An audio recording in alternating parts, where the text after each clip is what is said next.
Hi, I'm Shar Jossell. Hi, everyone. Hi, Shar. I just Hey. saw you 2 days ago. You did. I was wondering if you would remember. Hi, Eva. Yes. Hi. Hey. So let's just get started. It's good to see you again, Billy. So let's get started. So I'm so excited to have you three here, have the opportunity to chat with you for this, behind the scenes conversation. So all three of you have done work with GLAAD, correct? Yes. Okay, so Billy, I'm going to ask you this. GLAAD found this script and, they listed it on the 2019 GLAAD list, right? In what ways do you think GLAAD's work has helped impact this script? Because I know you picked up the ball from the writer Jimena, and you directed this film. So in what ways has your previous work with GLAAD helped inform the ways in which you directed this film?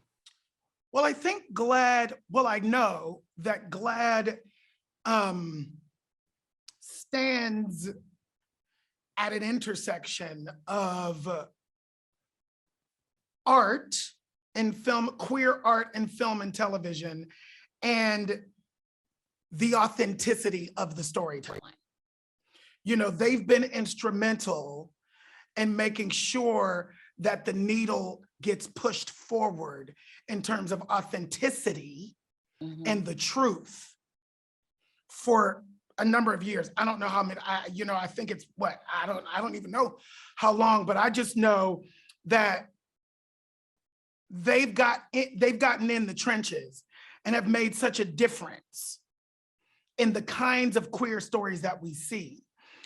I don't think that anything's possible would be possible without the decades of work that GLAAD has done to infuse the market with stories that continue to deepen and widen and become more authentic and all of those things. So that's what I think.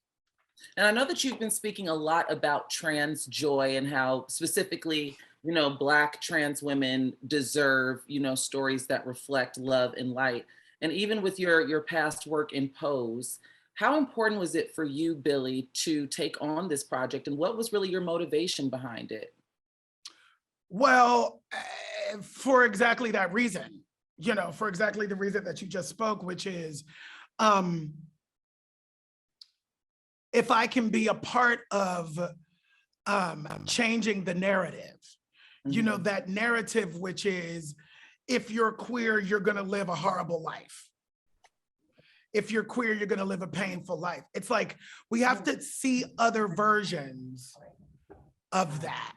And, when I read this script, I just wept tears of joy because I had never seen anything like it before, and to be asked to come on board and be at the helm of it, I'm humbled and I'm honored and I'm just thrilled. It's thrilling. I love that. Thank you.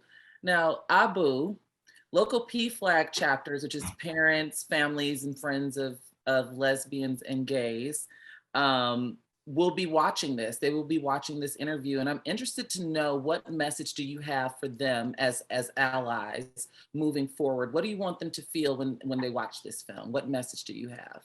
That, that soft, like very simple, innocent, initial impulsive love that a human being has is deeply worth following and wildly worth allowing time and space and, poetry and beauty and all that. I think follow it, allow it, release it, and, don't judge it.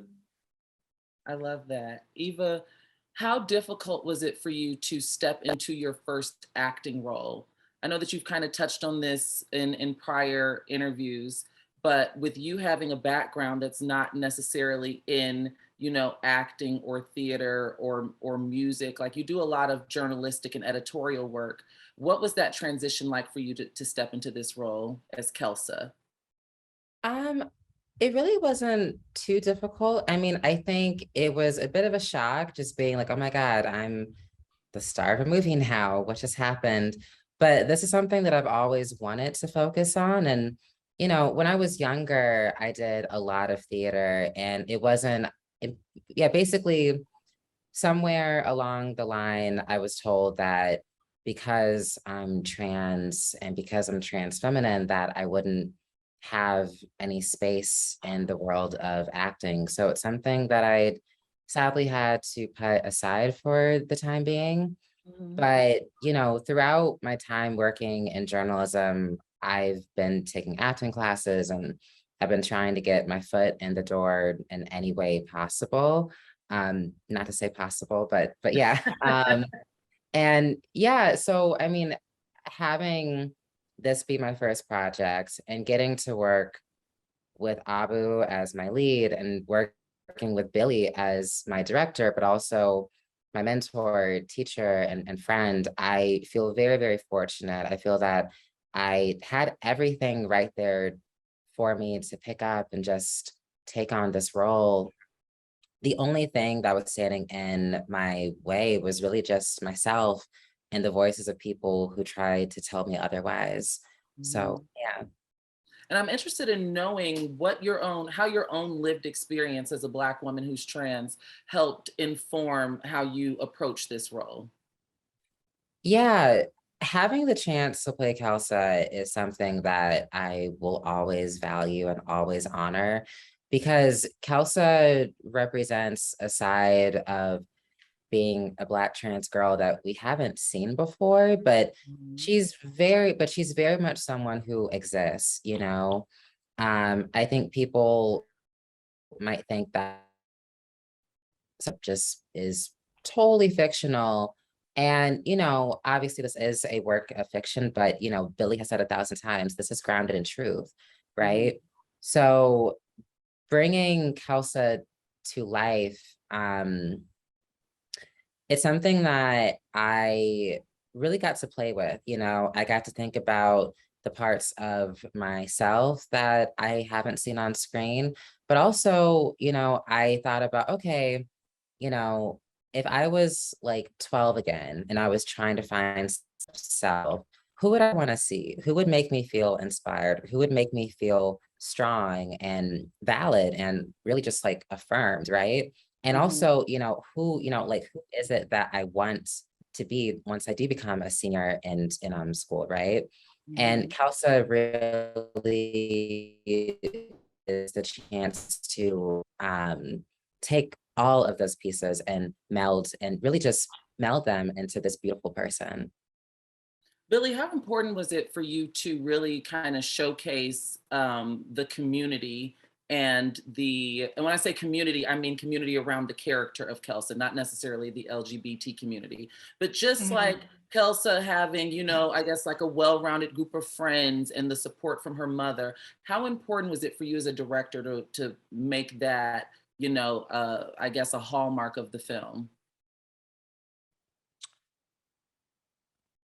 The thing that I loved when I read it the first time was the point you just made, which is we start at support. Mhm. It's not a coming out story. I'm so over coming out stories. As a Black queer man who came out in 1985, it's like, I can't see another coming out story, right? And so I think what's beautiful about this is that she's already out. She already has the support of her community. Mhm. These are the given circumstances, right? The fight isn't, can I accept this? That's not the fight. What I love about Kelsa is that she says, I want to know what else I'm capable of. Mhm. You're trans, now what? Those are the stories that we're telling. That's where we are in the space. That's where we have to be. And it's thrilling for me because it doesn't let our audiences off the hook. Mhm. It requires them to be present in the moment that we're in the world, no matter what the government says, no matter what the religious right says. No, the reason why the pushback is so strong is because the progress has already been made. Mhm. We're already here. and we're not going nowhere, right? And so this film gets to be that. It gets to do that. It has that energy in the market. You know, the Black mama already supports her. Mm-hmm. That's Yeah. significant for us. Yeah. That's significant for Black people to see it. We need to see it. Sometimes you can't be it unless you can see it. So let's show it to them. This is what a supportive Black mother looks like for a queer person. Learn it, memorize it, let it use you. Come on now, y'all. It's time. It is. And speaking of the government, because we only have a few minutes left, if I could get a word of encouragement from all three of you all, if we could just go around because we only have a few minutes left, what would you say to the trans youth that are going to be watching this, you know, this interview, because of given the current, you know, socio-political climate and everything that's going on right now? So I guess I'll start with Abu. I think that, you know, you have support from people around you, and it's on us who are there to support to garner more support of, you know, through our allyship and really see how much we can create space for you and how we can uplift you and your voices and, you know, allow the change that needs to be happening. Eva, what about you? I would say you are who, like, you are who you are because you're you, not because of what some paper says, because of what some law says. You know, trans people, we have always existed, and we have gotten so far throughout every country. We have really persevered, we have stayed resilient, and we didn't need, you know, like, we didn't need the government to make us valid.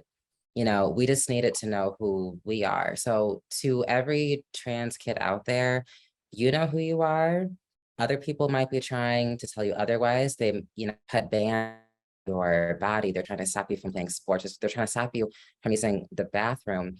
Just know that you will get through this, because there have been so many other generations of trans people who have gotten through so much worse, right? And really just think about how far we've come, and think about how much more beautiful the world is because you're here. Beautiful. Billy, we got about 1 minute left. Round it on off for us. Put on your marching shoes. Put on your fighting wardrobe and get to work. Period. It's all Period. good. We did it before, we'll do it again. It's all good. Period. And with that being said, thank you three for joining me. I can't wait to continue this conversation on the red carpet for Outfest in a few weeks. This has been great. You all have a fantastic day, and I'll see you soon.